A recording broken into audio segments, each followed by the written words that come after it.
오늘부로 고대치 사장의 모든 직책을 해임합니다. 회의실 안이 순식간에 얼어붙었습니다. 방금 전까지만 해도 고대치는 자신이 왜 긴급 이사회에 불려왔는지 정확히 알지 못했습니다. 아버지 고강수가 25년 전 사고에 대해 무언가 눈치채고 있다는 불안감은 있었지만 설마 수십 명의 임원이 지켜보는 자리에서 자신을 공개적으로 끌어내릴 것이라고는 생각하지 못했죠. 고대치가 자리에서 벌떡 일어나 아버지, 지금 뭐 하시는 겁니까? 라고 외치자 고강수는 눈 하나 깜빡하지 않고 아들을 바라봤습니다. 그리고 아주 차갑게 말했습니다. 여긴 집이 아니다. 회장이라고 불러. 고대치는 그대로 굳어버렸습니다.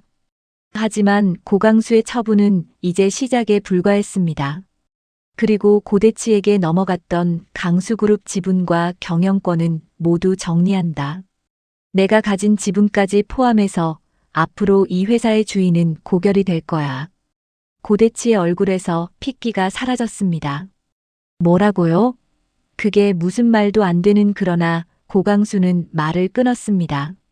너가 죽음으로 몰고 간 한수철의 아들에게 돌려주는 거다. 내가 25년 동안 누린 것을 수철이에게 돌려줄 수는 없으니 적어도 그 아들 몫까지 너가 차지하게 두지는 않겠다. 그날 저녁 고대치와 은수정은 정말 가방 하나씩을 들고 집 밖으로 쫓겨나게 됩니다. 고급 승용차도 없고 기사도 없고 법인카드도 모두 정지됐습니다. 평생 남의 짐을 들게 했던 고대치가 자신의 여행 가방을 끌고 대문 앞에 서자 그 모습을 지켜보던 주용만 비서가 마지막으로 가방 하나를 들어 대문 밖까지만 옮겨놓습니다. 고대치가 당연하다는 듯 차는 어디 있어? 라고 묻자 주용만은 대문 안으로 다시 들어가며 태연하게 대답합니다. 무슨 차요? 회장님 차는 회사 재산인데요. 고대치의 얼굴이 일그러집니다. 야, 주용만. 너까지 이럴 거야?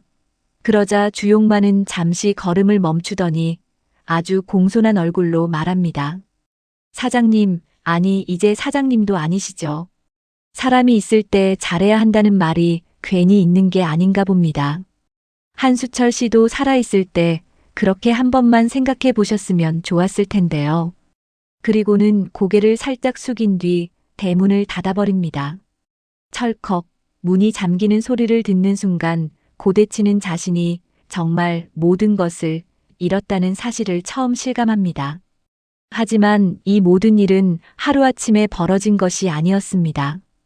고강수가 아들 고대치의 죄를 확신하게 된 것은 석권식과 조성준을 자신의 앞에 앉힌 바로 그날부터였습니다. 그동안 고강수의 머릿속에는 25년 전 사건을 둘러싼 여러 조각들이 따로따로 흩어져 있었습니다.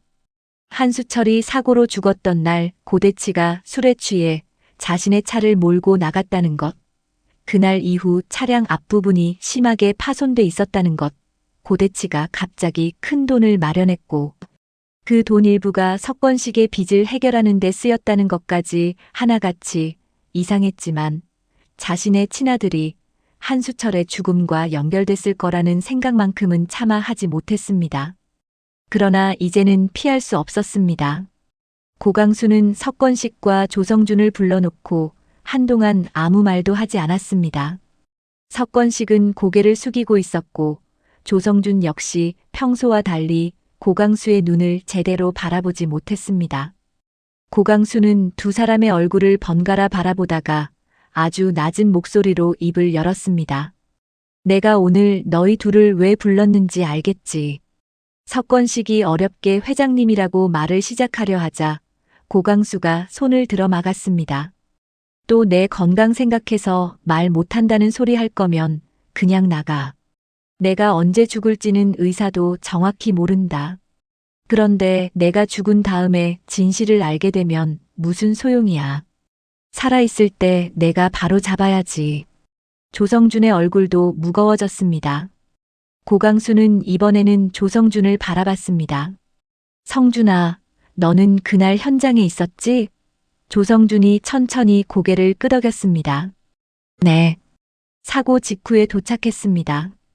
그리고 수철이 아들 결의를 구했고 조성준의 눈가가 붉어졌습니다. 그렇습니다. 고강수는 잠시 눈을 감았다가 다시 물었습니다.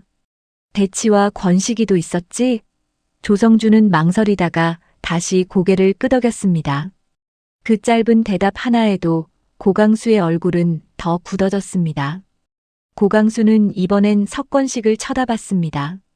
권식아, 이제 마지막으로 묻는다. 그날 내 차에 누가 운전하고 있었어? 석권식은 입술을 깨물며 쉽게 대답하지 못했습니다. 25년 동안 지켜온 거짓말이었습니다. 한 번 입을 열면 자신의 인생뿐 아니라 고대치와 고결, 승리와 민호까지 모든 사람의 삶이 뒤집힐 수 있다는 걸 알고 있었죠. 하지만 고강수는 더 이상 기다리지 않았습니다. 너가 운전하지 못하는 사람이란 것도 확인했다.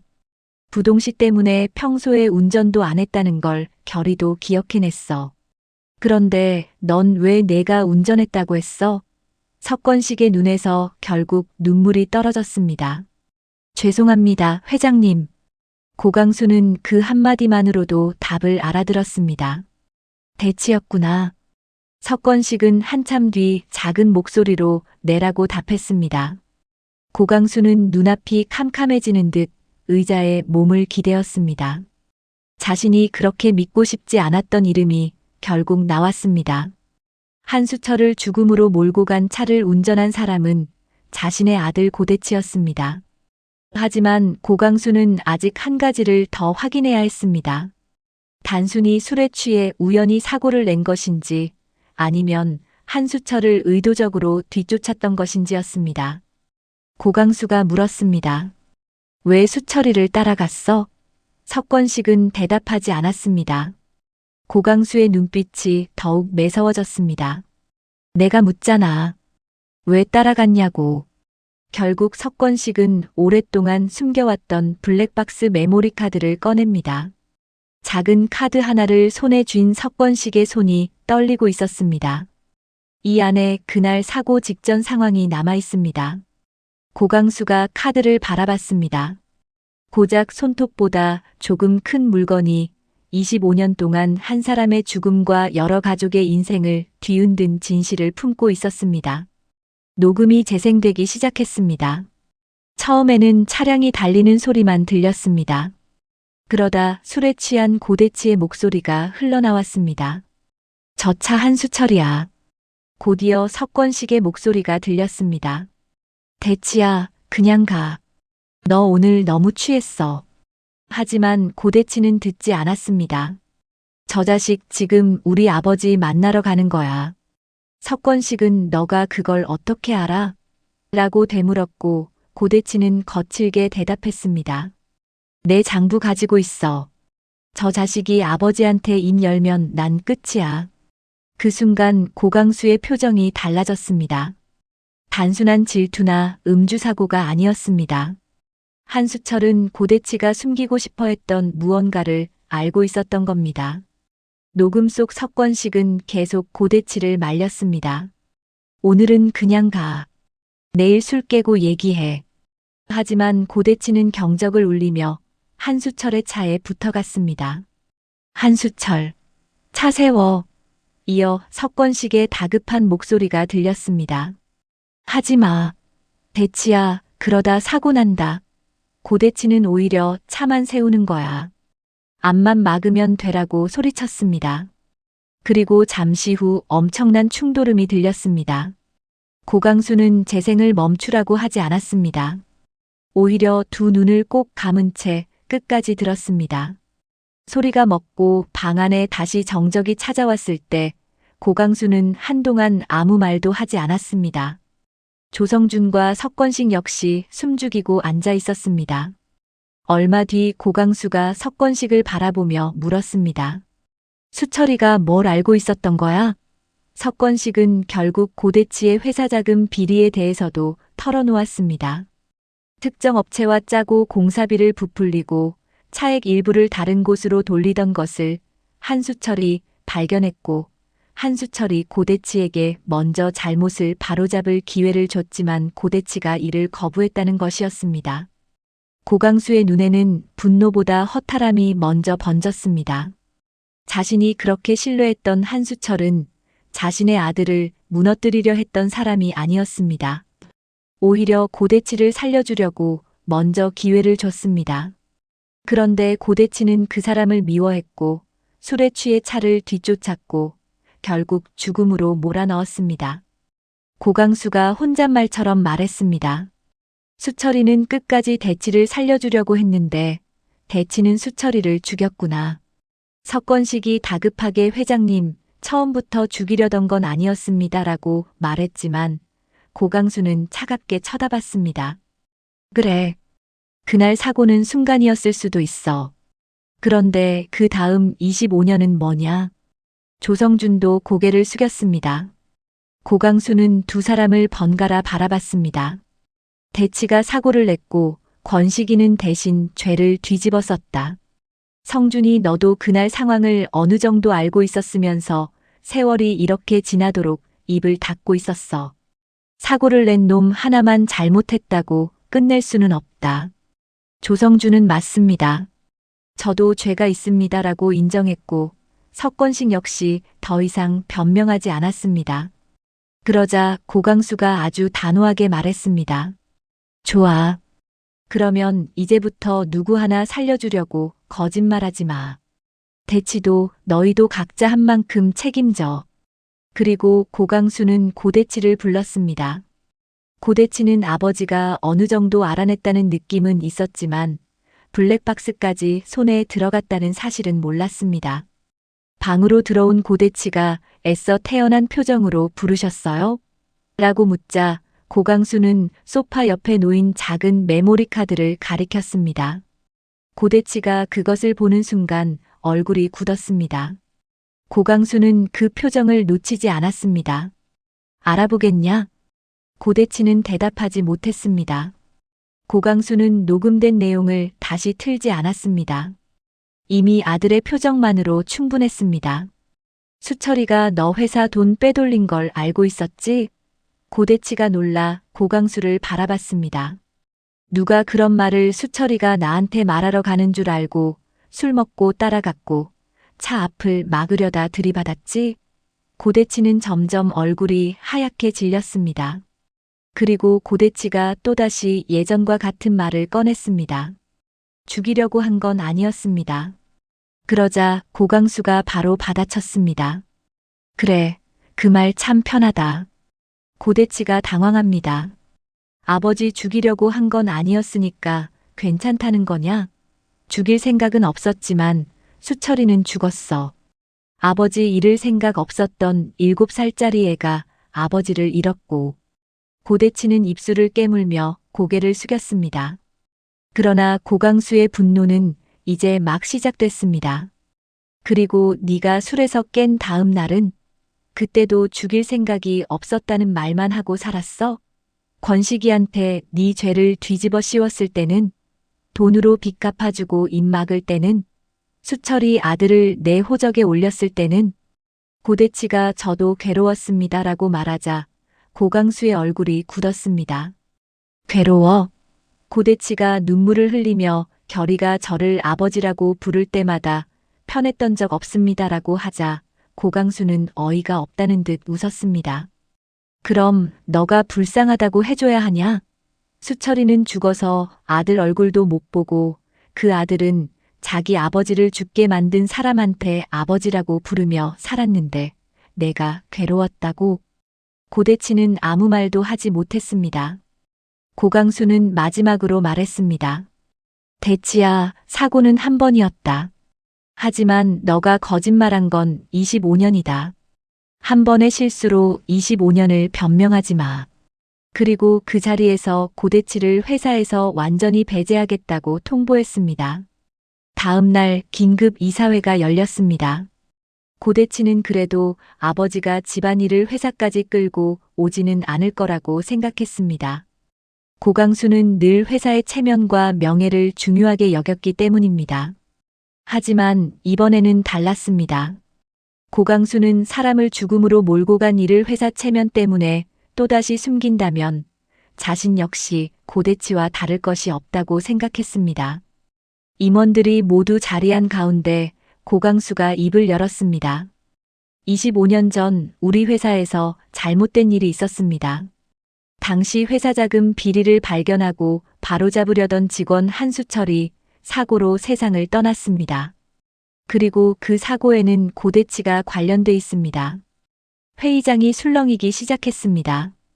고대치는 자리에서 벌떡 일어났습니다. 아버지, 바로 그때 고강수가 차갑게 말합니다. 여긴 집이 아니다. 회장이라고 불러. 그 한마디에 회의실 안이 다시 조용해졌습니다. 고강수는 오늘부로 고대치의 모든 직책을 박탈하고 회사 운영에서 완전히 제외한다고 선언했습니다.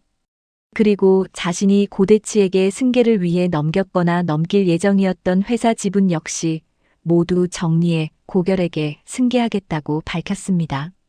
고대치는 믿을 수 없다는 듯 외쳤습니다. 결의한테 회사를 주겠다고요? 그 애가 이 회사를 위해 뭘 했는데요? 그러자 고강수의 표정이 더 차가워졌습니다. 그의 아버지가 했다. 고대치가 말을 멈췄습니다. 25년 전 이 회사를 지키려고 했던 사람은 너가 아니라 한수철이었어. 수철이는 회사 돈 빼돌린 걸 덮지 않았고 그래서 죽었다. 그런데 넌 그 회사 주인처럼 25년을 살았지. 이제 제자리 찾아주는 거다. 고대치가 제가 아버지 아들입니다라고 소리치자 고강수는 조금도 흔들리지 않았습니다. 그래서 25년이나 늦었다. 너가 남이었다면 이렇게 오래 감싸지도 않았어. 그리고 마지막으로 고대치 씨는 지금 이 시간부터 회사를 떠나십시오라고 선언합니다. 그날 고대치는 자신의 사무실로 돌아왔지만 이미 문 앞에 명패가 내려져 있었습니다. 출입카드를 찍어보지만 빨간 불이 들어옵니다. 보안 직원들이 곤란한 얼굴로 서 있고 비서는 시선을 피합니다. 불과 어제까지 자신을 향해 사장님이라며 허리를 숙이던 사람들이 이제 아무 말도 하지 못하고 서 있는 모습을 보면서 고대치는 처참한 기분을 느낍니다. 겨우 허락을 받아 개인 물품 몇 개만 상자에 담아 나오는 순간 고대치는 오래전 한수철에게 우리 아버지가 좀 예뻐해 준다고 네가 이 회사 주인인 줄 아냐고 했던 자신의 말을 떠올립니다. 결국 진짜 회사에서 쫓겨난 사람은 한수철이 아니라 자신이 되어 있었습니다. 하지만 고대치가 받을 벌은 회사에서 끝나지 않았습니다. 집으로 돌아왔을 때 은수정은 아무것도 모른 채 평소처럼 생활하고 있었습니다. 고대치가 굳은 표정으로 들어오자 은수정이 오늘 저녁은 밖에서 먹을까? 라며 웃다가 남편의 표정을 보고 멈춥니다. 왜 그래? 무슨 일 있어? 고대치는 한참 말을 못하다가 짐 싸라고 합니다. 무슨 짐? 나가야 돼. 은수정은 처음에는 농담인 줄 알았습니다.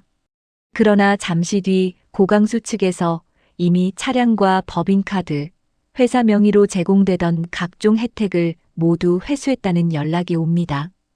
은수정은 그제야 일이 심상치 않다는 것을 깨닫고 고대치를 다그칩니다. 당신 도대체 무슨 짓 한 거야? 고대치는 대답하지 못합니다. 결국 두 사람은 각자 꼭 필요한 옷만 가방 하나씩 챙깁니다. 고대치가 가방을 들고 현관으로 나오자 주용만 비서가 기다리고 있었습니다. 고대치는 당연하다는 듯 가방 하나를 주용만 쪽으로 밀었고 주용만은 말없이 그것을 받아들었습니다. 은수정은 그 모습을 보고 그나마 누군가는 자신들을 챙겨주는 모양이라고 생각했지만 주용만은 딱 대문 밖까지만 가방을 옮겨 내려놓습니다. 고대치가 주위를 둘러보며 묻습니다. 차는? 주용만이 아무렇지도 않게 대답합니다. 없습니다. 뭐? 회장님 지시로 차량은 전부 회수됐습니다. 그럼 택시라도 불러. 주용만은 휴대전화를 꺼내는 대신 고대치를 한번 바라봤습니다. 이제 그런 것도 직접 하셔야죠. 고대치의 얼굴이 확 달아올랐습니다. 야, 주용만. 너 내가 누구인지 몰라. 주용만은 잠시 생각하는 듯 하다가 대답했습니다. 전 강수그룹 고대치 사장님이셨죠. 은수정이 황당한 듯 주용만을 바라봤고 고대치는 이를 악물었습니다. 그러자 주용만이 아주 공손한 어조로 마지막 한마디를 더합니다. 저도 오래 모셨으니까 한마디만 드리겠습니다. 사장님은 지금 모든 걸 하루아침에 잃었다고 생각하시겠지만 한수철 씨 아들은 7살의 아버지를 하루아침에 잃었습니다. 그래도 사장님은 아직 2발로 걸어서 나가시잖아요. 고대치는 아무 말도 할 수 없었습니다.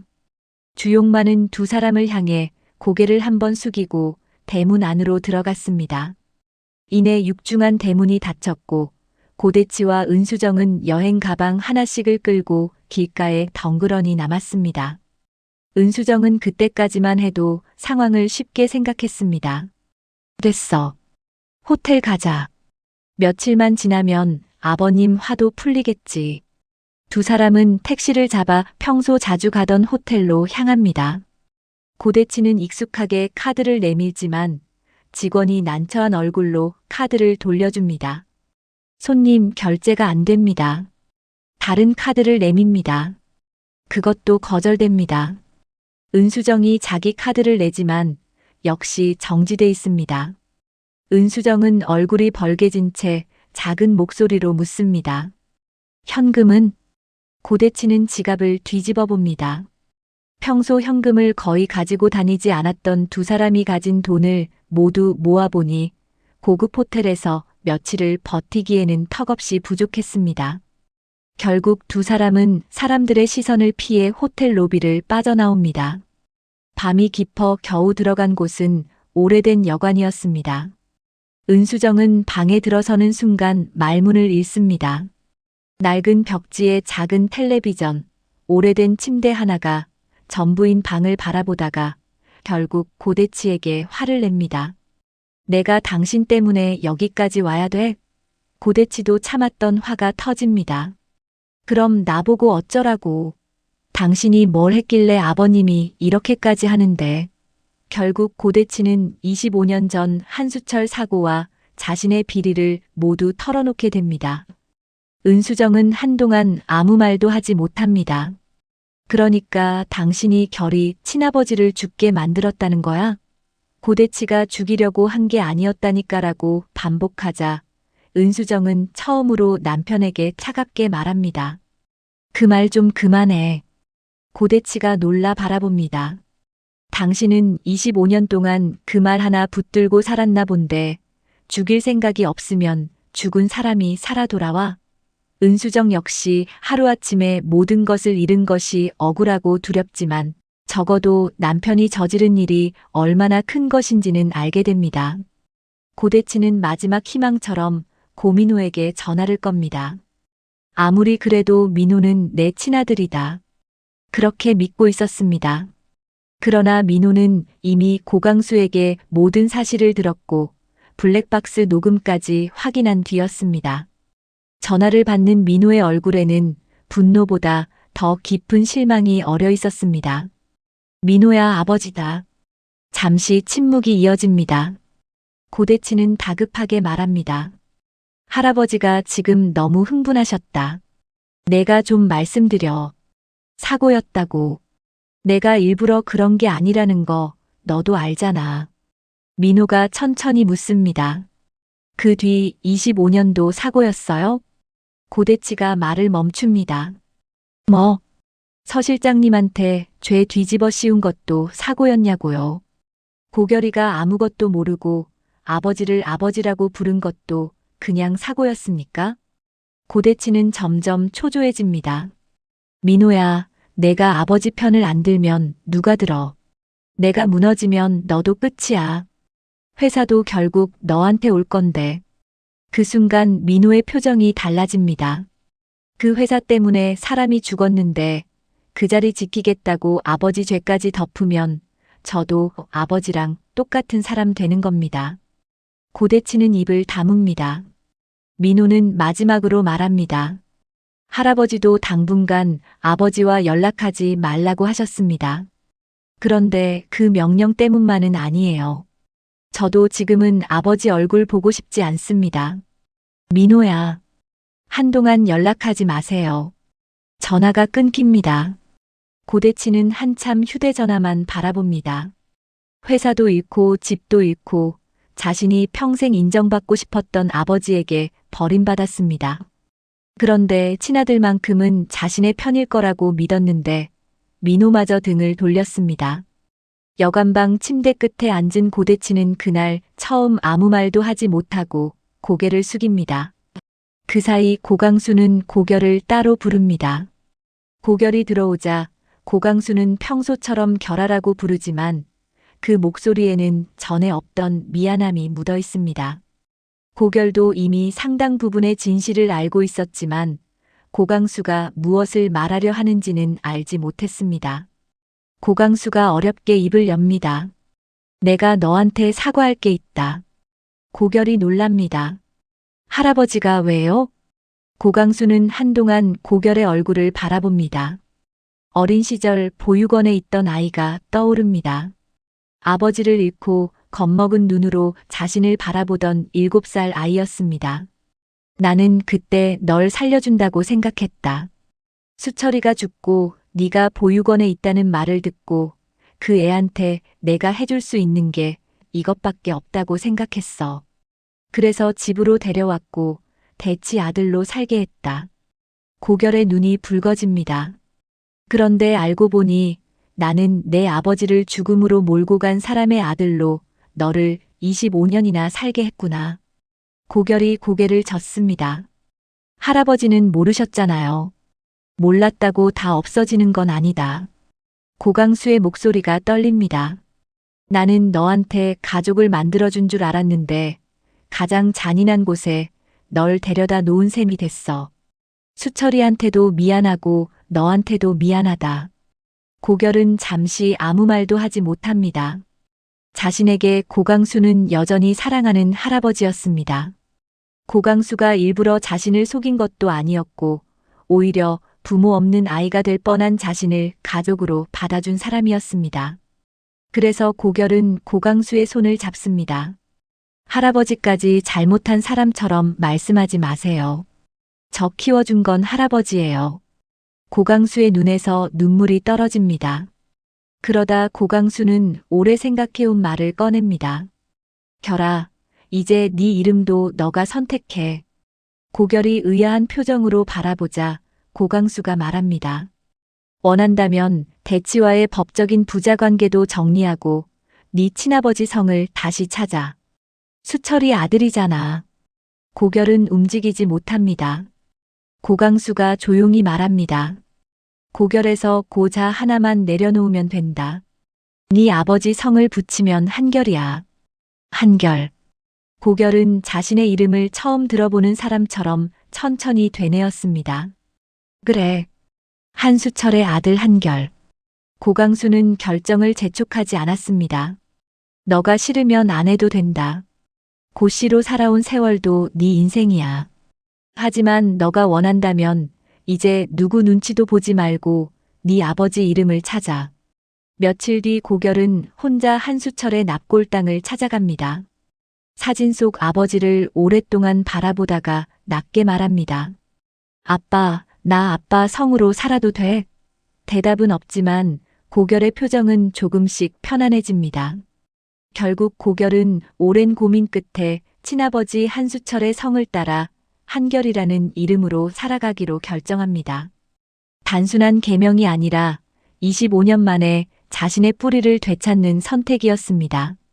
그 무렵 고대치의 마음에도 조금씩 변화가 생기기 시작합니다.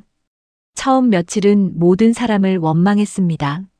아버지가 너무 잔인하다고 생각했고 민호가 어떻게 친아버지에게 등을 돌릴 수 있냐며 화를 냈고 조성준과 석권식이 진실을 말해버린 것에도 배신감을 느꼈습니다.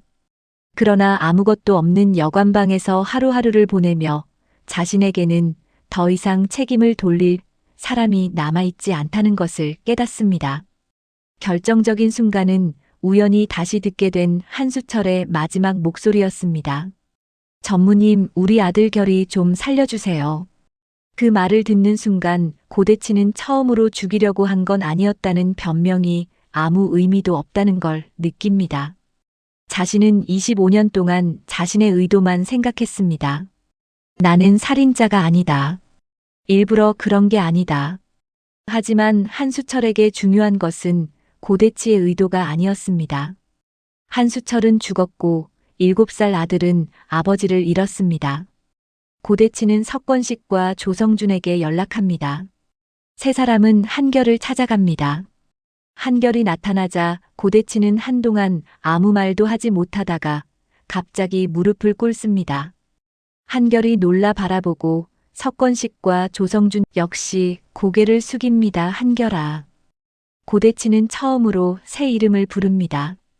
미안하다. 예전 같으면 바로 죽일 생각은 없었다는 말이 따라왔겠지만 이번에는 하지 않습니다. 네 아버지가 죽은 건 내 잘못이다. 그리고 너가 그 뒤 25년을 엉뚱한 사람한테 아버지라고 부르면서 산 것도 내 잘못이다. 내가 살겠다고 네 인생을 속였다. 석권식도 말합니다. 나도 너에게 사과해야 한다. 내가 죄를 대신 뒤집어 쓰면서 진실을 묻어버렸다. 내 가족 살리겠다고 너의 진실을 빼앗았다. 조성준 역시 눈물을 흘립니다. 나는 사고 직후 그 아이를 구했으면서도 나중에 진실을 알게 된 뒤 더 빨리 나서지 못했다. 어른들이 겁이 많아서 너가 너무 오래 기다렸다. 미안하다. 한결은 세 사람을 바라봅니다. 마음속에는 분노도 있고 슬픔도 있습니다. 그렇다고 이 사람들이 무릎을 꿇었다고 25년이 한순간에 없어지지는 않습니다. 사과는 받겠습니다. 세 사람이 한결을 바라봅니다. 하지만 지금 당장 용서한다고는 못하겠습니다. 그건 시간이 좀 필요할 것 같습니다.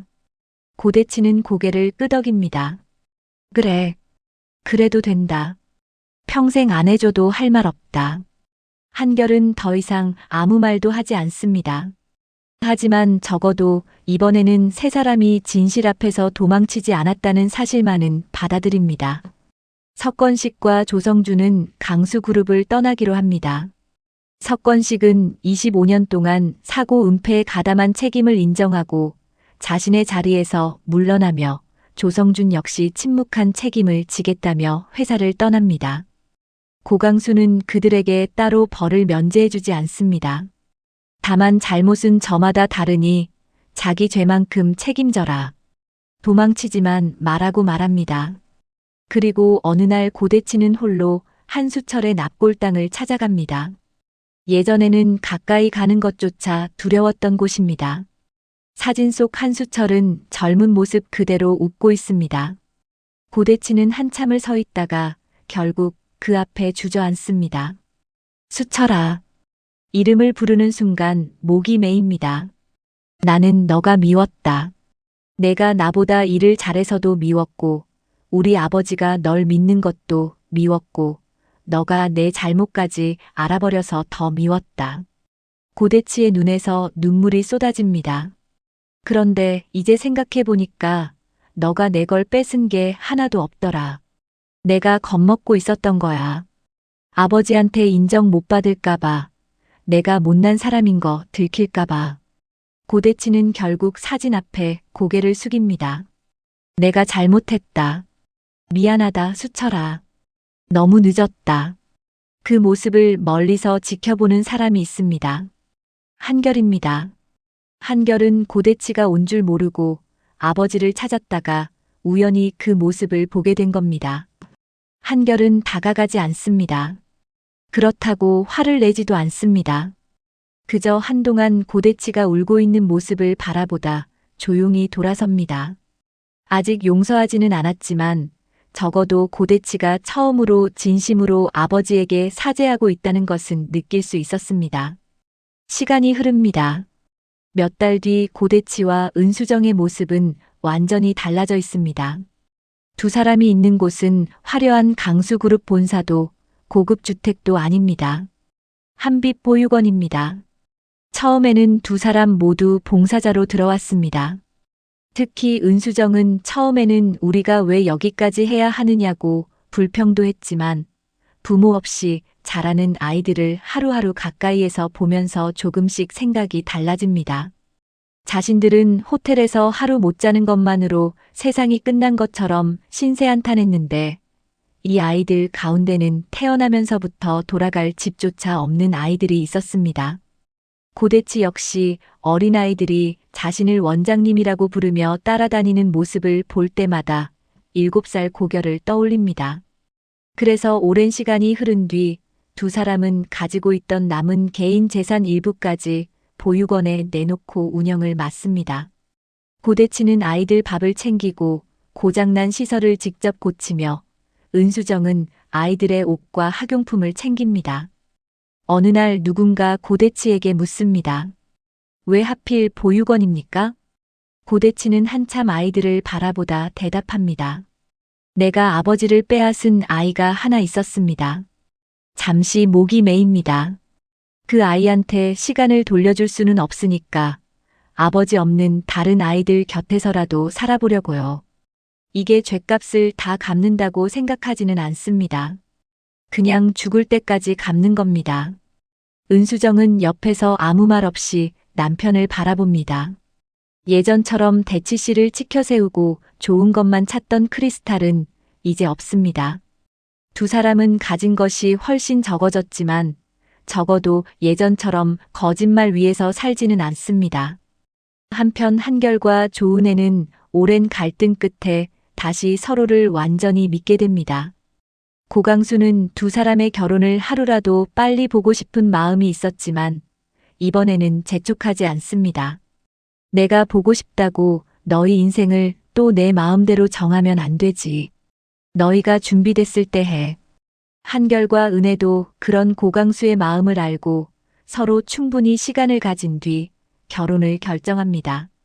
결혼식 날 사회자가 크게 말합니다. 신랑 한결군 입장. 그 이름이 식장에 울려 퍼지는 순간 고강수의 눈에 눈물이 맺힙니다. 25년 전 어린 고결로 자신의 집에 들어왔던 아이가 이제는 친아버지 한수철의 성을 되찾아 한결이라는 이름으로 새로운 가정을 시작하고 있습니다. 고강수는 몸이 많이 약해졌지만 그날만큼은 꼭 자신의 발로 일어나고 싶어 합니다. 한결이 곁으로 와서 손을 잡자 고강수가 웃으며 말합니다. 수철이가 봤으면 좋아했겠다. 한결이 대답합니다. 보고 있을 겁니다. 고강수는 잠시 망설이다 말합니다. 나도 조금은 덜 미안해도 되겠지? 한결은 할아버지 손을 더 꼭 잡습니다. 할아버지는 저한테 미안해하지 마세요. 저 키워주셨잖아요. 제가 한결이 됐다고 할아버지 손자가 아닌 건 아니에요. 그 말을 들은 고강수는 끝내 눈물을 흘립니다.